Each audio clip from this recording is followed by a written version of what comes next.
Welcome to VHS Voyage, where we're on a journey to find, watch, and discuss movies on VHS we've never seen or never knew existed. I'm Matt. I'm Devin. Today's episode, we're going to discuss the first animated film we've ever done, The Brave Little Toaster.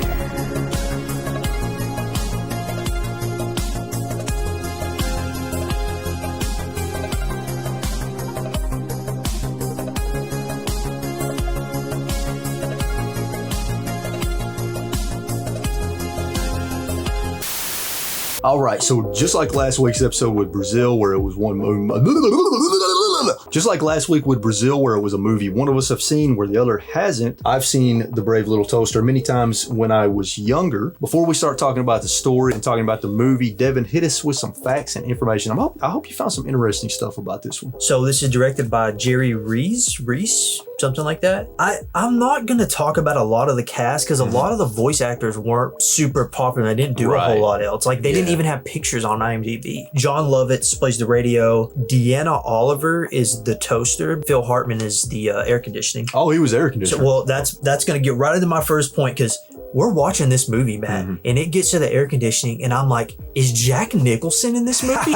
Because the air conditioner talks exactly like Jack Nicholson. It looks exactly like Jack Nicholson. It makes the facial expressions. And it turns out Phil Hartman just did a Jack Nicholson impression. Really? Yeah. Okay. I thought Jack Nicholson was in the movie. I was like, what? Interesting. Because it sounds, its tiniest movements are just like Jack Nicholson. Absolutely nothing at all. I think he was laughing at us. You know something? You're a real bright little lamp. A lot of people call this the first Pixar movie because a lot of the people that worked on this went to go work on Pixar. But it wasn't under Pixar. No, but here's what's weird. Think about how eerily similar this is to Toy Story, the first Pixar movie. Eerily similar. It is, for sure. Everything talks, it comes to life. They hide themselves when humans are around. They go on a big adventure where they leave their home. It had 2 straight-to-video sequels, so just like went straight to VHS. Yeah, I've heard the sequels aren't that great. So it was Brave Little Toaster to the Rescue and The Brave Little Toaster Goes to Mars. So they went off the rails with that third one, dude. Goes to Mars, dude. So this was the second to last film before the Disney Renaissance, which is the most important era of Disney. So for those of you that don't know, the Disney Renaissance Disney was kind of in a weird place. Their movies weren't doing great. Not everything they were putting out was good. So they were like, we got to change. What came from that? Little Mermaid, Aladdin, Lion King, Pocahontas, all that era of Disney. So this was the second to last film before they changed their ideas of making movies. Interesting. This movie centers around 5 characters: the radio, the lamp, the blanket, which is like a heating blanket, and the vacuum, and of course the toaster. The toaster being sort of the main character and hero of the movie of sorts. So basically all of these appliances, they're sentient. Just like in Toy Story, they go normal whenever a human is around. They are at a cabin and you find out that they've been there for many years.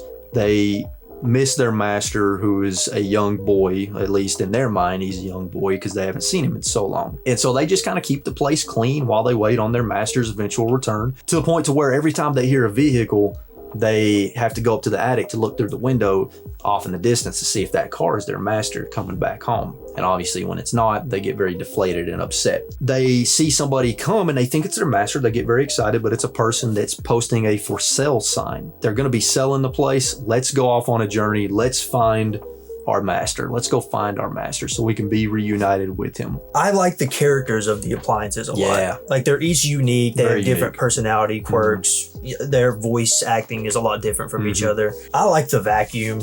That's the grumpy old man vacuum. Dude, also for all the hip hop heads out there, I'm going to put a picture on the screen. Tell me this vacuum does not look just like MF Doom. Looks just like the hip hop artist MF Doom. I'll put them side by side. I'm excited to see this. This is interesting. Identical. Yeah, they're really cool. I like the vacuum the best because he's like, I don't want to deal with these little shits here. But he's also at the same time, he's actually fuck the toaster.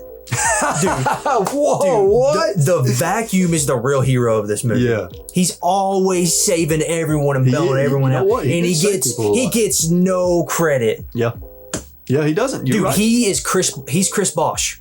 LeBron and D-Wade got all the credit on the Heat. Chris Bosh was the real hero. Who got the rebound in Game 6 to pass it out to Ray Allen? It was Bosh, and he never got the credit. And there's also another appliance character in the beginning of the movie, the AC, which Brandon... did I just call you Brandon? What the f***? Who is Brandon? Bro, what? Who is Brandon? Dude, I think I'm having a stroke, man. Dude, I think I'm having a stroke. I've never met a human named. What is that? Who is that? Arkansas Picker's name is Brandon. I was talking to him earlier. I think I'm having a stroke. There's also another appliance, the AC, which Devin mentioned earlier. And The AC's played by Jonathan, not Phil Hartman. and this AC is an asshole, dude. Yeah. He is an asshole, and he starts freaking the out at the beginning of the movie to the point where he blows himself up and you think he dies. So that's the first point where you're like, damn. So, all right. So this movie has 4 songs, I believe, if I counted correctly. There's 4 different songs, and I thought all the songs were pretty good. They're good, but I could not tell you a single one right now. Yeah. They don't stick with you. We just talked about Disney Renaissance. Like Disney Renaissance, those songs, those songs. You know which one stuck with me? Which the one at the end, Worthless, Oh, yeah. because that was a dark ass song. Yeah. But like I could not tell you a single song right now, like, or a lyric from any of those songs. It didn't stick with me, but they were catchy when I was listening. I was like, oh, these are kind of fun. Very catchy. Well, one scene I kind of like at the beginning of the movie is they're trying to figure out how they're going to leave the house. So there's this like montage of them doing zany things like, putting a bed on wheels, putting a fridge on a skateboard to have the vacuum cleaner pull it. Eventually, they figure out, let's take a battery, let's wire it to an electrical outlet, tape it to a freaking computer chair, and have the vacuum cleaner pull this computer chair while we all ride the computer chair. So the vacuum literally does everything. Dude, I told you the vacuum is Chris Bosch. He's Robert Ory. What about the master's pogo stick? No, that's no good. Hey! How about we're in the refrigerator on a skateboard and Kirby can pull? So they run into a lot of challenges. One of the first big challenges they run into is they're in the middle of the woods and a giant storm breaks out. Not only that, but their battery has ran out of juice. The giant storm breaks out, the wind carries the blanket away, so they're trying to rescue the blanket, and the vacuum cleaner ends up being the one that rescues the blanket. Like Devin said, he's always saving the day. Lamp actually does something brave. I don't know why it's called the brave little toaster. It should be called the brave little lamp. He jumps on the battery. The toaster is a bitch, dude. I hate this until the toaster. end, though. He's pussy. Yeah, the lamp literally jumps on the chair to attract a lightning bolt to strike him so that he can charge the battery back up. Yeah. And it ends up like messing him up and blowing his bulb out and everything. Yeah.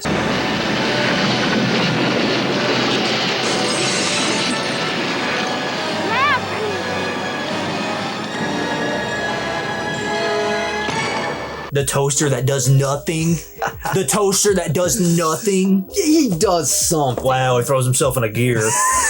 So another challenge they run into later on, they're climbing a mountain, and there's like these 2 cliffs with a waterfall behind it and a giant raging And who river. lowers them? Yep, so the vacuum cleaner tries to get everybody across the cliff. They all fall. Yes. All the appliances fall into the river, and the vacuum cleaner Saves them. dives off the cliff into the river and swims to each one of them and saves them all. Dude, I'm telling you, this vacuum cleaner, they make the toaster Tom Brady, but the vacuum cleaner is Julian Edelman. He was making the big catches.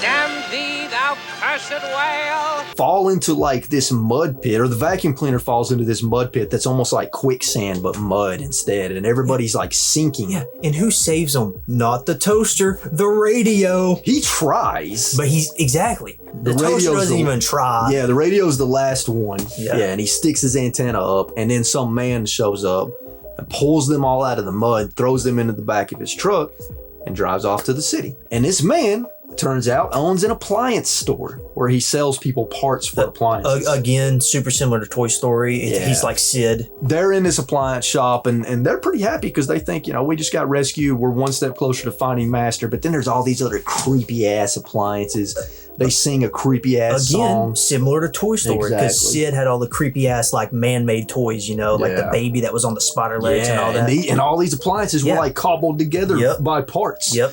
So they watch a blender get dismantled and murdered by this guy so that he can extract the motor to sell to another person. So shit gets real. Shit gets dark.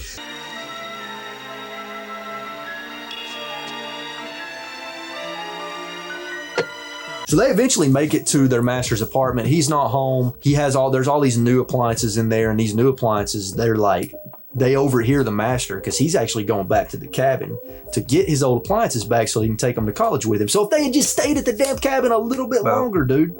So they make it to the apartment. The new appliances end up like pushing them out the window into a dumpster. A dump truck comes, grabs the dumpster, takes them to the dump. What's going on? Where's the radio? Where's the lamp and blanket?